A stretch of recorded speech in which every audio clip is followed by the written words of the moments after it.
Hello everybody, for the love of my Singer sewing machine. I've had my old Singer for about 30 odd years and the motor packed up. So last night I went out and bought one, an older one. The machine's knackered, well seized, I could free it, but it's not the same as mine. But what I'm after is the motor to go on mine. I've got a treadle and I don't want to lose the treadle. Mind you, the cupboards on there, look, 2 cupboards, they're coming handy. So first job is to strip it down and take the top off and put the top on my treadle, and there'll be a little pocket in the front there for me bobbins and me bits. I'll be well happy. So thank God it was a lovely day. I got the power out. First jobby was to test that the motor was working, because that's the only reason I bought it. And as you can see, it works a treat. It's so simple. It's just a chain that goes down from the motor straight to the thing. I put it on the big cog at the moment. Okay, now I'm removing the earth. You must have the earth strap go right through to the motor. Now I'm removing the little screw. That should come undone by hand, but that's what holds the lamp. So I'm disconnecting it. There's the power junction. There's only 2 things going on there, the motor and the wire. But mind you, before I took the wires off to take the light out, I did take a couple of photos of all the wiring.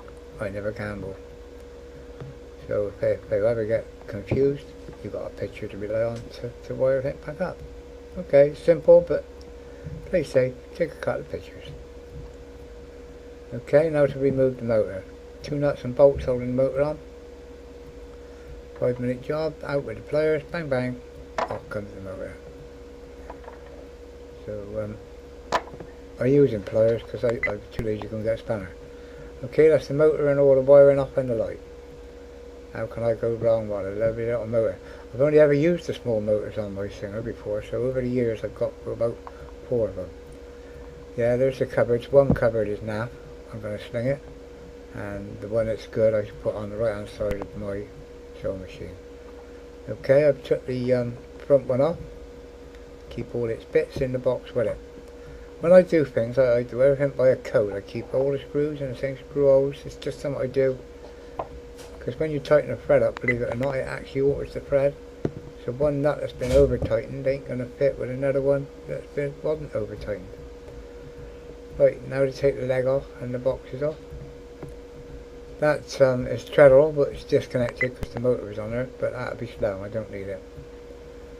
So there's the screws all coming out. Getting ready, lifting it off.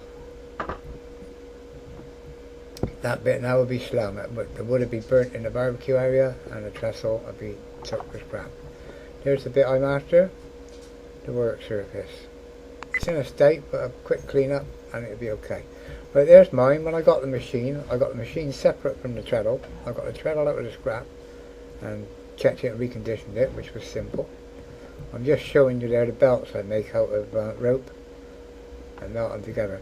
But the worktop is just a bit of old work surface, and it's not very nice. All the corners catch. The screw there is where the cotton goes, and the thread goes up through there and down to the machine. Because you need, I use big spools of Dacron cotton. I use Dacron for everything. That's the drip tray that'll have to come off as well and go under the machine, otherwise you end up getting covered in oil. And I must remember to do it, because now the machine's finished I forgot to do it. So there's a 2. As you can see, I've serviced the machine in the last 3 months. I've stripped her, rebuilt her, and cleaned everything, and she's running like a dream. And the treadle, God, when I'm in a pub and some of these have been used, turned into tables, I drive everyone out of the wall because I can't stop spinning them. There's no bearings on them, it's just all pointed. I don't know what they call them really, it's a point bearing I call it. Okay, time to take my work surface off.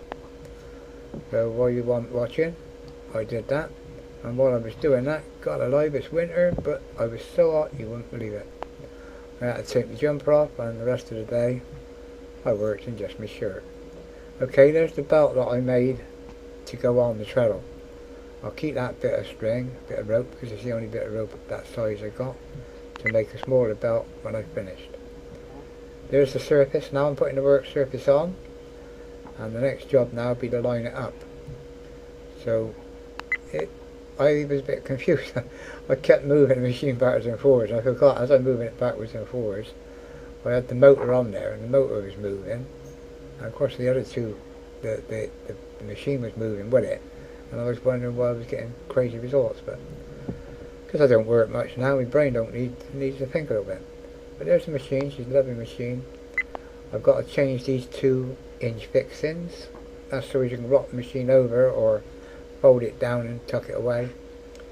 But I found out that the 2 fittings were different, and that type there that I'm taking off the old machine are different to the ones you can see there that I had on mine.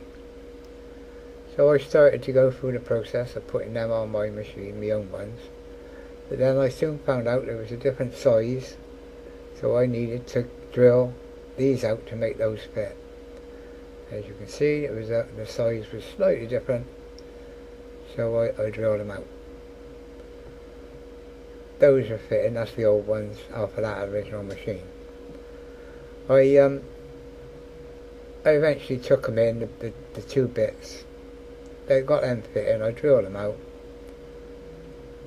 Yeah, I don't know why I'm still showing you them. They're no good. Trouble was, I did drill them holes out. I think at that point now I'm saying that I need to make the holes bigger for those to screw in. And like a Wally, I did drill those holes out. But turns out I've got to put the original ones for that table back in. So like I said, I had to drill them out. I broke my drill doing it. Bloody good drill bit as well from Rolls Royce. That's another 25-30 quid down a pan. Never mind. I've got them fitting now and I'm happy. Just a little bit too long for my machine, so a quick grind off the end of them. And before you know it, it was back on the machine and fitting like a dream. That's it. In. All it means is tighten the little screws up to hold them in place. There was adjustment on that so they could go in and out anyway. Next thing, as I say, was lining the belt up. I lined it up basically just the treadle and the machine, and then getting ready to fit the motor on. Now I've got to fit the motor on, obviously it's got to be lined up in the middle of that, so as once it is running off the motor, if the motor packs up, it's just a matter of take the belt off and put the treadle belt back on and disconnect the pedal, which is just a clip, the motor from the treadle, so as you can treadle and make the big wheel go all the way round. Most people, when they run these, they take the connection from the big treadle pedal off, so as the pedal at the bottom is free. But all I've done, I've captivated the big wheel so it can only turn slightly one way, and that's the direction I need for pushing on the treadle to work the motor. Okay, there I am. I've just screwed the work surface on and she's solid and in place. Put all my screws away. I get those boxes of screws for about £1.90. I got a contract with my old supplier where I used to have my business.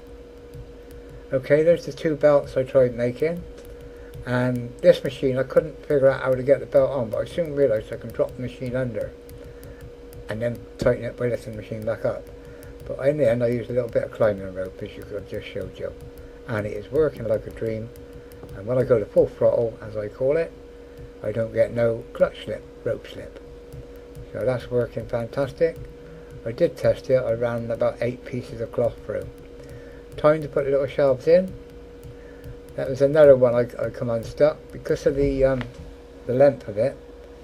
It wasn't compatible with my table, and the end of it come in line with the trestle leg.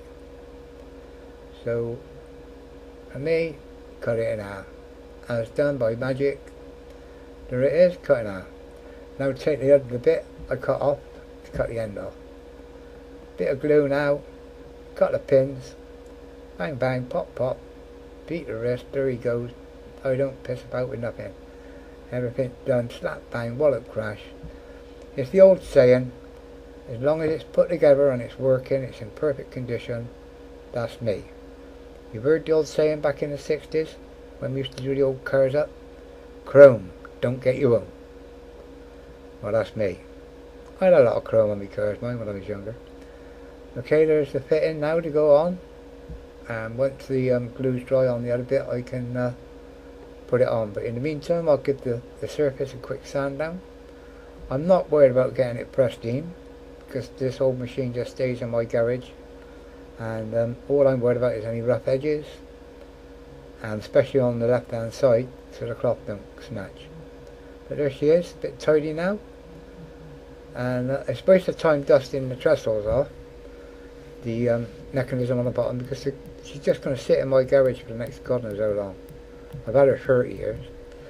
Okay, there's the little cupboard, the little drawer on the front for all my bobbins. That's finished. So there you go, that's fitted on now. She's cleaned up, bit of polish on her, and there she is.